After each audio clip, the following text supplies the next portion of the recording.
और इस बीच एक बड़ा अपडेट बिहार से, जहां बांकीपुर उपचुनाव में बीजेपी ने उम्मीदवार बदल दिया है। बीजेपी ने नीरज कुमार सिन्हा को अपना उम्मीदवार बनाया। अभिषेक कुमार सिन्हा बंटी ने चुनाव लड़ने से इनकार कर दिया था। नामांकन करने के एक दिन बाद चुनाव मैदान से हट गए। बांकीपुर सीट से जन स्वराज के प्रशांत किशोर मैदान में हैं। आरजेडी ने रेखा गुप्ता को उम्मीदवार बनाया है और 30 जुलाई को डाले जाएंगे वोट। 3 अगस्त को इसके परिणाम घोषित किए जाएंगे। बता दें कि बिहार की बांकीपुर विधानसभा सीट पर होने वाले उपचुनाव को लेकर सियासी गलियारों में उस वक्त खलबली मच गई जब बीजेपी ने अपने उम्मीदवार बदल दिए हैं। अब अभिषेक की जगह नीरज कुमार सिन्हा यहां से बीजेपी के उम्मीदवार होंगे। बता दें कि बीजेपी ने पहले अभिषेक कुमार सिन्हा उर्फ अभिषेक बंटी को यहां से अपना उम्मीदवार बनाया था। उन्होंने अपना नामांकन भी दाखिल कर दिया था, लेकिन उसके 24 घंटे बाद ही अभिषेक ने पारिवारिक कारणों का हवाला देते हुए अपना नामांकन वापस ले लिया।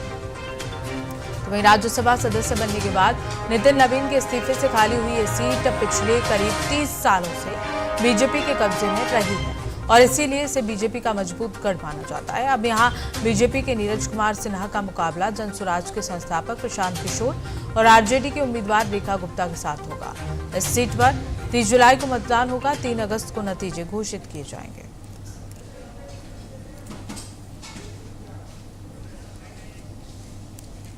ये दिखाता है कि कोई भी विधानसभा क्षेत्र या कोई भी लोकसभा क्षेत्र किसी का गढ़ नहीं है, किसी की जागीर नहीं है। अगर जनता खड़ी हो जाए तो बड़े से बड़े नेता का पसीना निकल सकता है।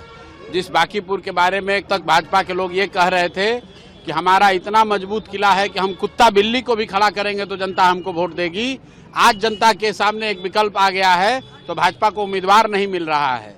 दूसरी बात, इस देश ने पिछले कुछ सालों में देखा है भाजपा के डर से दूसरे पार्टियों के उम्मीदवार भागते हैं। ईडी, सीबीआई, इनकम टैक्स, उनके डर से दूसरे पार्टियों के उम्मीदवार भागते हैं। ये दूसरे पार्टी के उम्मीदवारों को ये लोग खरीदते हैं, भगाते हैं। आज ऊपर वाले ने इनके साथ इंसाफ किया है, इनका उम्मीदवार किसी कारणवश छोड़कर भागा है मैदान। अब उनको चिंता करने दीजिए। 3 नवीन जी के मार्गदर्शन में मैंने काम भी किया है और उनके अनुसार किए गए और दिए गए जो आदेश है मैं उसका पालन करूंगा। और सभी कार्यकर्ताओं के बदले में चुनाव लड़ने जा रहा हूँ। नवीन जी के मार्गदर्शन में मैंने काम भी किया है और उनके अनुसार किए गए और दिए गए जो आदेश है मैं उसका पालन करूंगा। और सभी कार्यकर्ताओं के बदले में चुनाव लड़ने जा रहा हूँ।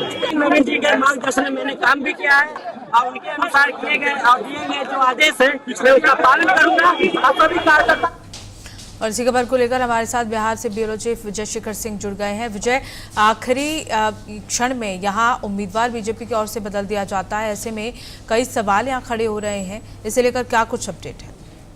देखिए, कल एक बहुत बड़ा घटनाक्रम हुआ और शाम को अभिषेक सिन्हा बंटी जो बांकीपुर बाईपोल से बीजेपी के कैंडिडेट थे, उन्होंने खुद अपना नाम वापस ले लिया और कारण बताया कि पारिवारिक कारण था। लेकिन जो बातें छन के आ रही है कि कहीं न कहीं परोक्ष या अपरोक्ष रूप से अभिषेक सिन्हा बंटी का बांकीपुर में हल्का फुल्का विरोध था, लेकिन ये बातें बीजेपी की तरफ से नहीं चली और तुरंत नीरज सिन्हा को उम्मीदवार बनाना इस बात की ओर इशारा करता है। ये प्लानिंग पहले से थी, क्योंकि बीजेपी का जो नियम है कि कुछ होती है उसके पहले मीटिंग किया जाता है, कोर कमेटी की मीटिंग होती है, उसमें फैसला लिया जाता है, लेकिन ऐसा कुछ नहीं हुआ। उन्होंने अपना नाम वापस लिया और 1 घंटे के अंदर ही नीरज सिन्हा ने वो कैंडिडेट बना दिया गया। तो ये कहीं न कहीं पहले से ये प्लानिंग थी। जो फीडबैक वहां से लोगों को मिल रहा था कि कुछ वहां घटना घट सकती है या कहीं कहीं अंतर विरोध है, तो इसको देखते हुए तुरंत अभिषेक सिन्हा बंटी ने खुद अब इसकी घोषणा की प्रीति करके कि मैं व्यक्तिगत कारण से, पारिवारिक कारण से नाम वापस ले रहा हूं और आधे घंटे के अंदर ही नीरज सिन्हा को वहां उम्मीदवार घोषित कर दिया गया। जी, चलिए ठीक है विजय शेखर, बहुत बहुत धन्यवाद तमाम जानकारी देने के लिए।